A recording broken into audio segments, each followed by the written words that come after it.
Okay, so once you have your Christmas bulbs done and they are dry, you can always test the back of your hand if it feels cold. And they're still a little bit wet. And the reason you want to make sure that it's completely dry is that way the colors don't bleed if you were to touch the colors of the greenery next to it. Now, if you notice in this photo that the branches go in an upward motion, and the lighter colors almost have like a yellow green to them. So what I'm going to do is I'm going to mix a yellow green to start, because that's the lightest color on there.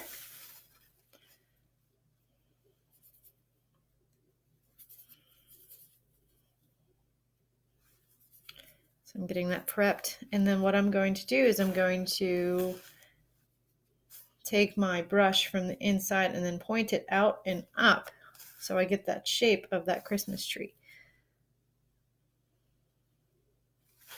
Then it's going to kind of come up at an angle on the other sides. It's okay to go ahead and fill in pretty much everything with this lighter green to start, because you're going to come in over top with some darker greens as well.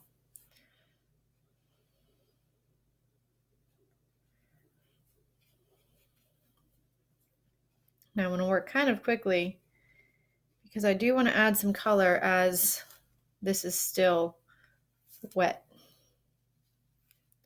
for that wet on wet technique.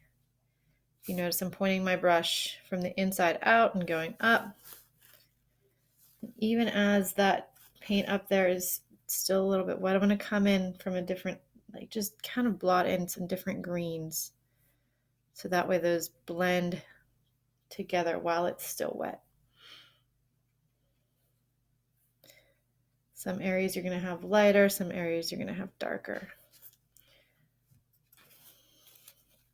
So keep gradually working all the way down. Get more green tones, I think.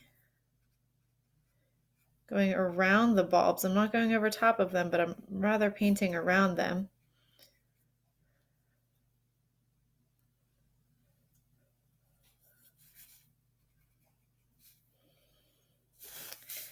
If you find that you have too much green or too much yellow, just kind of change the amount of color that you have in your brush by adding different colors.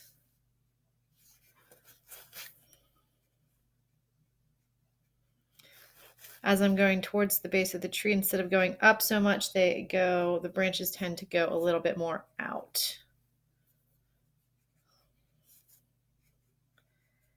But I'm going along that pencil line of the outside of that tree, or that triangular shape, just to get started.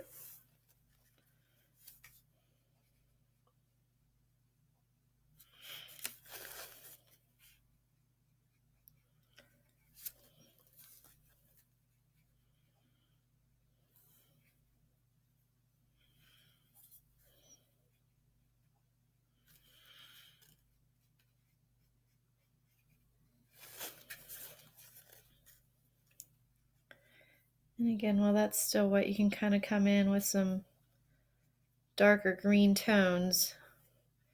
Just kind of blot that around while those two colors are still wet, so you get the wet on wet effect. You get a little variation in your tree.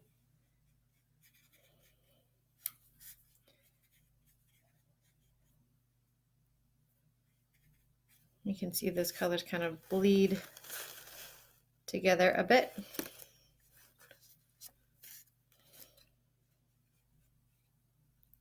For the bottom of the tree, the branches go down. So I'm just going to flip this upside down. I'm going to add in some more color.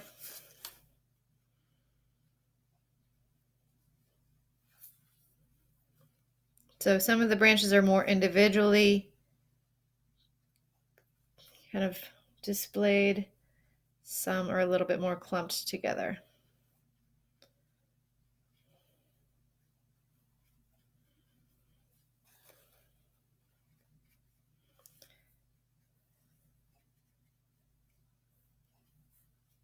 And once you have your base layer, we are going to let that dry entirely before you add in more of the darker greens on top.